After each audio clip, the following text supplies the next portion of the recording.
O día 3 e 4 de xuño, no Centro Comarcal, de 10 a 14 horas, vaise a realizar un curso sobre conducción eficiente. Isto vai dirixido a condutores habituais, non teñen por que ser profesionais.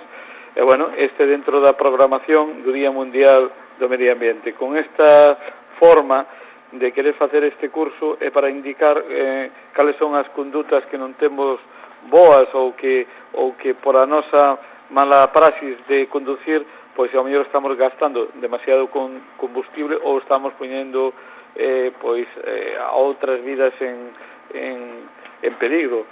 E sobre todo está demostrado que se fai unha boa condución eficiente, pois podemos reducir o gasto de emisión de CO2 en casi un 15%. Creo que é un curso que convinte, sobre todo para acostumbrarnos a conducir mellor e ao mesmo tempo, se conducimos mellor, tamén estamos respetando o medio ambiente.